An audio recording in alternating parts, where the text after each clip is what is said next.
How about Hoyo being fined for 20 million? I did see that. I actually did want to talk about that as well. Should we just talk about it now?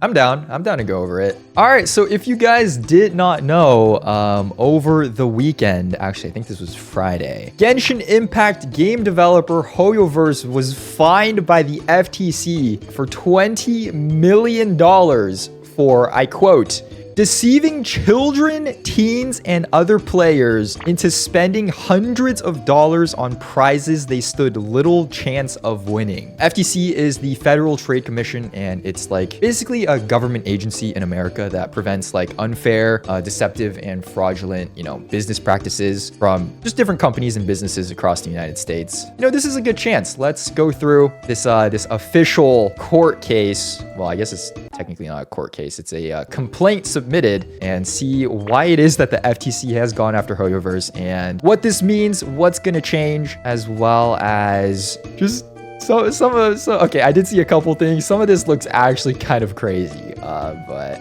this was posted on January 17th on Friday. And yes, Genshin Impact game developer will be banned from selling loot boxes to teens under 16 without parental consent. The maker of video game Genshin Impact has agreed to pay $20 million and to block children under 16 from making in-game purchases. The company violated a children's privacy law and deceived children and other users about the real costs of in-game transactions and odds of obtaining real prizes. A complaint filed by the Department of Justice upon referral from the commission alleged that Singapore-based Cognosphere and its California-based subsidiary, which do business in the United States, actively marketed Genshin to children, collected personal information from them in violation of children's online privacy, and deceived players about the odds of winning particularly sought-after 5-star loot box prizes. Okay, when they say loot box, I'm assuming they just mean like polls, wishes. It also alleges that the confusing virtual currency system that players had to navigate to open loot boxes and marketing and promotion tactics used to entice players to open loot boxes were unfair to children and teenagers. Okay, so I'm assuming just from this paragraph, what the main gist of this is going to be is probably like the Genesis Crystal to Primo Gem to Intertwined Fate to Wishing conversion pipeline that Genshin has going on, right? And I think the other big part of this is collecting data. I guess Hoyoverse was collecting personal information from children. I think that means under 13. So I think this one is just a summary. This here is the actual PDF, 37-page document. Oh wait, they have pictures in here. They should have just made this a PowerPoint.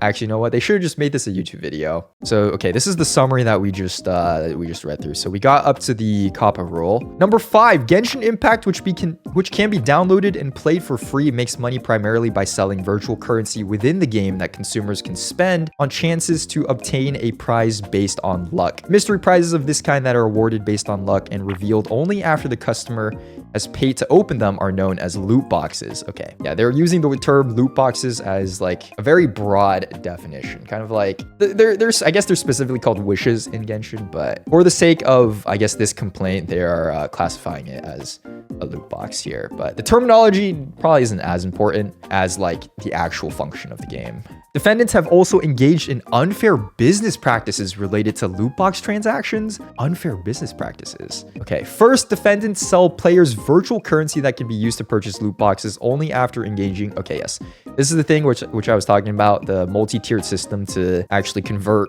USD into intertwined fates, and then unfairly promoted and offered to children and teenagers rare prizes. Let's see, where's the evidence? What have they found here? Oh, here we go. Figure 1. Oh, let's begin here. Let's begin. The COPPA rule sets forth several factors that bear on whether an online service is deemed directed towards children and is therefore subject to the COPPA rule's substantive requirements. Considering the factors set forth in the rule, including the game's subject matter, visual content, anime characters, and child-oriented activities and child heroes, as well as Hoyoverse's use of influencers who appeal to children and promotional advertising directed to children, and also the substantial number of children among the game's user base, Genshin Impact is directed to children under age 13.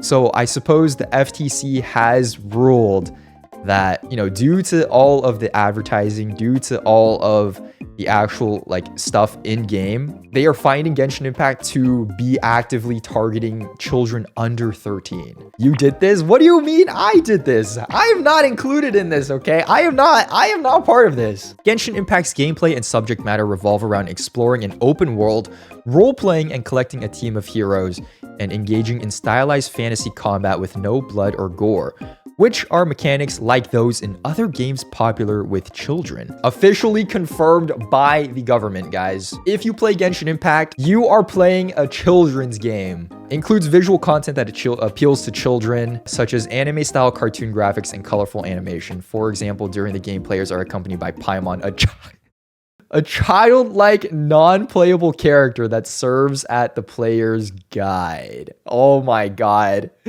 Paimon is in an official document published by the FTC. Oh my goodness gracious. Paimon serves as Genshin Impact's mascot, as Paimon is used as the icon for the game on its official website, various social media accounts, and the app stores from which the players can download the game. And there is a screenshot of Genshin Impact on the App Store. What does Genshin Impact actually say? Oh, it says 12 plus. Genshin is 12 plus. I mean, I would say everything that is in this document so far is true. I mean, a lot of people definitely will have different interpretations of that, right? But I mean, I think what they're saying so far makes sense. A number of the game's heroes have the appearance of young children. In many instances, HoYoverse has decimated promotional materials for the game that are appealing to children, which emphasize the childlike qualities of these heroes. What? For example, in a search engine advertisement disseminated by HoYoverse urging potential players to download Genshin Impact and play and get 20 free wishes, HoYoverse featured 3 childlike characters, Klee, Chi-Chi, and Diona, and referred to these characters as a cute force with a stylized heart, paw print, and clover reminiscent of children's art. Okay, so are they saying because Genshin Impact used Diona, Chi-Chi, and Klee that they are targeting children with this ad? I mean, technically, I guess. HoYoverse has widely hired influencers to market and promote Genshin Impact to their respective audiences on social media. Many of these paid influencers appeal to and are popular among children. Some influencers hired by HoYoverse to promote Genshin Impact became prominent by making content associated with games and activities that are popular among children, such as video games, Minecraft, and Roblox. Internal planning documents used by HoYoverse made note of whether influencers hired were known for producing Minecraft or Roblox-related content. In some instances, HoYoverse's intermediaries reached out to influencer talent managements and stated specifically that they were looking to hire influencers known for streaming themselves playing the game Minecraft. Oh my god, wait. Actually caught. Okay, so I guess all of this is confirmed then. It's not just allegations, it is true. HoYoverse is specifically looking for Minecraft Roblox content creators. In other instances, HoYoverse has paid the influencers popular among children to play Genshin Impact for their audiences to view. At times, HoYoverse has encouraged these influencers to engage in child-oriented activities within Genshin Impact, such as hide and seek event within the game. Okay, this one's a little bit more of a stretch. Maybe the part where they're paying influencers who, you know, they know have a primarily underage audience. I can see that part, but does hide and seek specifically have much to do with this? I think this one's a little bit more of a sketch. But yeah, I mean, that still doesn't take away everything else that they have set out so far, right? In many instances, HoYoverse has continued to collect, use, and disclose children's personal information without obtaining parental consent. Okay, I think this is probably the biggest part out of all of that. What they're trying to set up is not that it's bad that Genshin is, you know, has an audience that is under the age of 17 or under the age of 13. It's the fact that even though HoYoverse knows and actively promotes itself to an audience that is under the age of 17, they have continued to collect, use, and disclose personal information, which is definitely not allowed, right? So this is probably the biggest part. It's like a two-piecer. Okay, so this is just talking about the COPPA rule. So basically, yeah, they're collecting data and I suppose disclosing it without parental consent here, which is against the COPPA rule. Hoyoverse has failed to provide parents with the direct notice of its practices concerning the collection, use, and disclosure of children's personal information, or failed to adequately explain what information Hoyoverse collected from children through Genshin Impact. In December 2022, after becoming aware of the FTC's investigation, Hoyoverse also added a children's notice as the second to last section of its privacy policy, disavowing that it marketed its services to children or intentionally collected personal information from them. Ooh. So after Hoyoverse became aware that FTC was looking into them, they then added on their second to last section a privacy policy for children under 13, saying that this game is not targeted for children under 13. But from what we saw in the earlier paragraphs, we know that due to, well, at the very least confirmed due to their influencer marketing campaigns, they are actively targeting children within this age demographic. Players progress in Genshin Impact by collecting virtual heroes, forming a team, and using heroes' abilities to complete tasks. Heroes have different abilities and roles, for example, as defenders who shield the players' teams, or as attackers who rapidly damage enemies. It is advantageous for players to collect heroes with complementary abilities and roles in order to progress. Additionally, Genshin Impact makes use of its voice acting, visual elements, and gameplay to depict the heroes as having distinct identities and personalities which players can relate. This motivates some players to try to collect specific heroes with whom they personally identify or relate. Okay, I don't know about this one. I need to see where they're going with this. Within the game and in marketing materials, Hoyoverse classifies heroes as having rarities of either 4 stars or 5 stars, with 5-star heroes being far more powerful and desirable for players to collect. In order to obtain nearly all of these 5-star heroes, as well as many of the 4-star heroes, consumers must purchase loot boxes known as wishes using in-game virtual currency. Hoyoverse does not make these heroes available directly for purchase, and so the only way that players can obtain them is by opening loot boxes. As Hoyoverse acknowledged in a product marketing presentation to a gaming platform partner, Genshin Impact is pay to win. Oh my god, it is confirmed by the government and Hoyoverse themselves. They have said Genshin Impact is pay to win. True and real. The odds of any given loot box containing a desired 5-star hero are quite low, and so players will typically need to open a substantial number of loot boxes in the dozens to low hundreds to obtain a desired 5-star hero. Considered as a whole, Genshin Impact's confusing series of real and virtual currency rates from dollars to Genesis crystals to Primo Gems to wish tokens to loot boxes in mismatched and unintuitive denominations serves to mislead consumers, especially children and teens, about the amount of money that players spend on loot boxes on an ongoing basis, and the amount of money that players would likely need to spend to obtain certain prizes. Okay, yes. From the top, in order to obtain, 5-star characters and make ample progression in the game, you're kind of forced to spend if you want the best results. Because they hide the spending behind so many different layers of currency conversions, it misleads consumers about the amount of money that players spend on loot boxes. This, I will say, is very true. Yes, it is a super shady and known tactic. It is very true. This is actually something that gacha games do a lot in general. Like, do you ever wonder why gacha games don't just allow you to purchase directly pulls or the character? You always gotta purchase some sort of crystal in order to convert into some sort of other currency and to convert into some sort of other thing, right? Yeah, literally all gacha games do this, and this is one of their biggest psychological tactics. Hoyoverse entices consumers to open boxes in hopes of obtaining desirable heroes prominently featured on event banners, also known as character event wishes, which are in-game advertisements for time-limited prizes that consumers can obtain by opening loot boxes. Event banners prominently feature a 5-star hero as the main prize that players can hope to obtain by opening loot boxes alongside less prominently featured 4-star heroes. Okay, so this must be the part where they're saying, like, their banners are falsely advertising the probabilities. Wasn't that part of the complaint here? All the polling vids. All right, you know what? You know the thing that separates me from these influencers that they're talking about in the brief, though? I do this for free. Actually, no, I don't do this for free. I pay Hoyoverse to do this, okay? I give them money. We're not the same. I wish they gave me money to do this. Come on now. Come on now. I'm getting scammed. I have to pay money in order to make these videos. These influencers that they're using for these targeted ads, they get paid for this, man. Come on. Hoyoverse has spent millions of dollars hiring influencers to promote Genshin Impact to their respective audiences on social media platforms, including YouTube, TikTok, and the video game streaming site Twitch. Oh my god, Twitch streamers. In many instances, Hoyoverse has circulated creative briefs and talking points to these influencers requesting that they promote Genshin Impact event banners to their audiences and open loot boxes as part of their paid promotional videos. For example, in May 2021, Hoyoverse paid popular influencer SS Sniper Wolf. Yeah! They paid Sniper Wolf 100K for 2 short. I swear, I have seen these ads, bro. Up, I think we ready to fight some big boys. Like this dude right here. Anemo hypostasis. Alright, let's see Yanfei in action. Okay, you know what? We gonna switch to Zhongli. See if we can do more damage. Oh no, the tornadoes! A lot of tornadoes.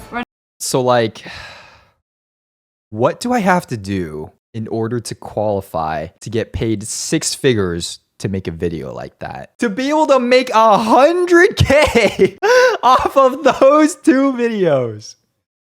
What? Hoyoverse provided SS Sniper Wolf with written instructions directing her to open loot boxes for the chance to obtain characters featured on the event banner, and to convey that polling for new characters is exciting and fun.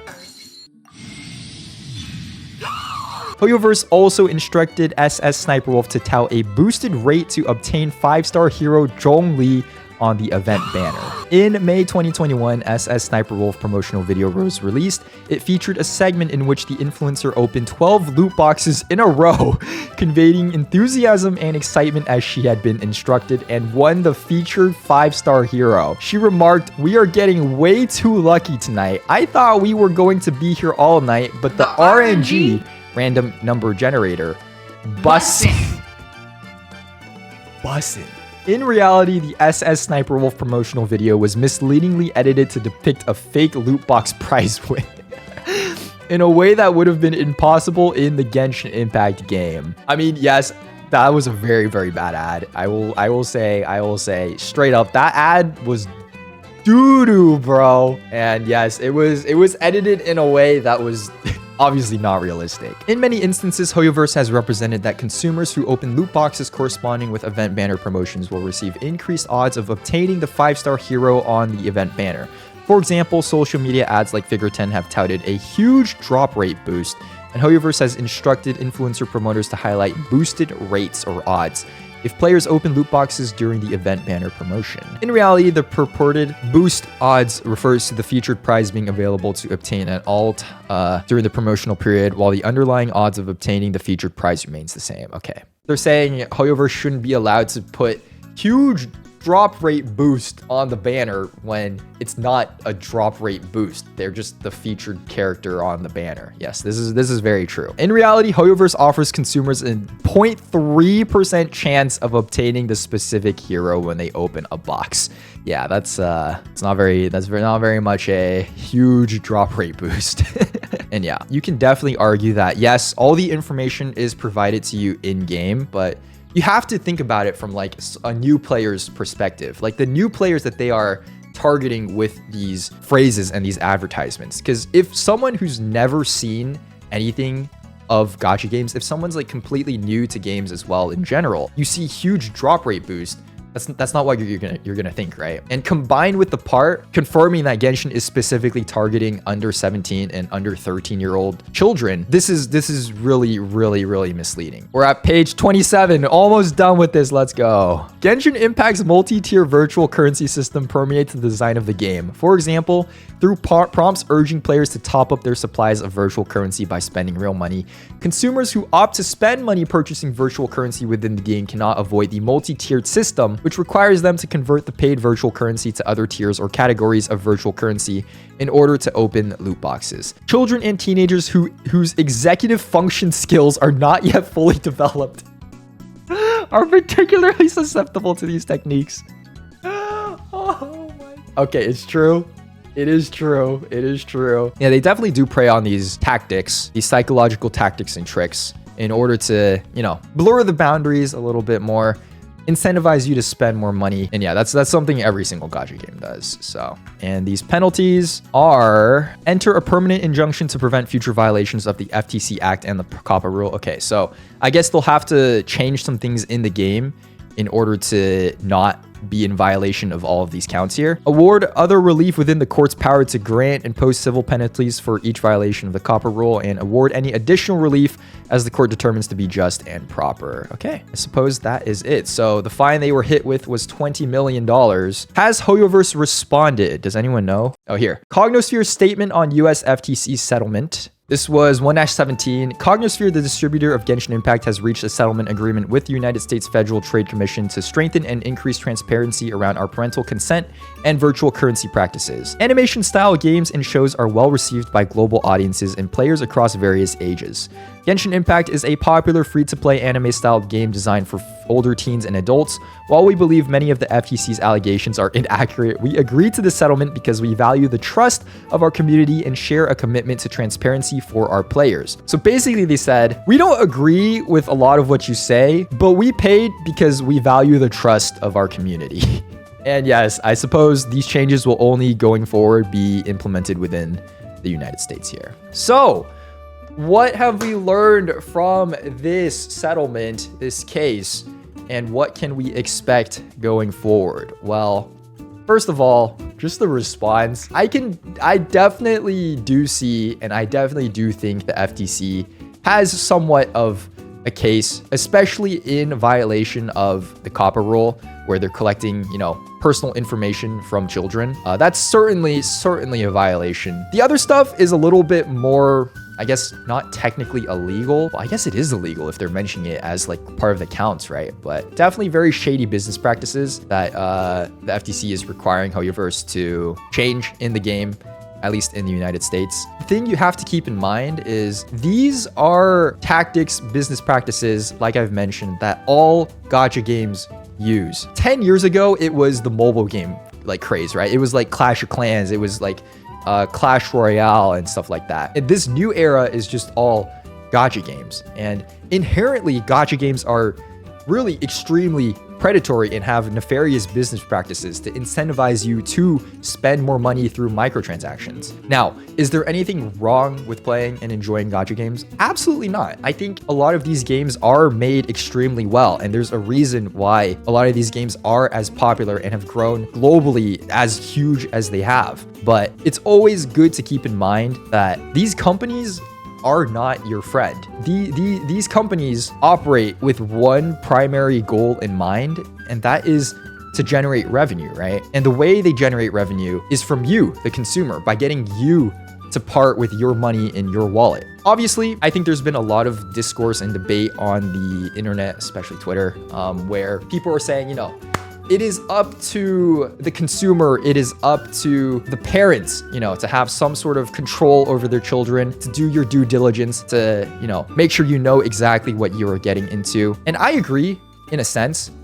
Us as consumers should stay aware, should stay diligent on knowing exactly what these games and what their primary goals are. But that is not the main focus of this debate. I don't think that should be, the solution out of all of this. The FTC is trying to push for and is directly stating that why put this on the consumer? Why try to blame the consumer? There's no one you can really blame when these companies should just be a little more transparent, right? We should be putting the consumers first, make it as easy as possible for the consumers to know what they're getting. And then if everything is abiding by business practices, there will still be people, you see instances of kids getting a hold of their parents' credit card, spending freaking $60,000 in Genshin Impact. Of course, stuff like that is going to happen. There's no amount of government oversight and regulation that can stop this. But at the very least, let's be a little bit more transparent with business practices here. Let's enforce this a little bit more so it's consumer friendly, it's pro-consumer. Make it so these companies can't have such an easy time to try to get you to spend so much money in these games, right? What can we learn from this? Stay safe, play responsibly, nothing wrong with enjoying a game, but know where these companies and their priorities lie, and be prepared to defend yourself against psychological tactics like this. Thank you for watching this video, and I will see you in the next one where we we'll return to spending money on gacha games. Responsibly, of course. See you in the next one.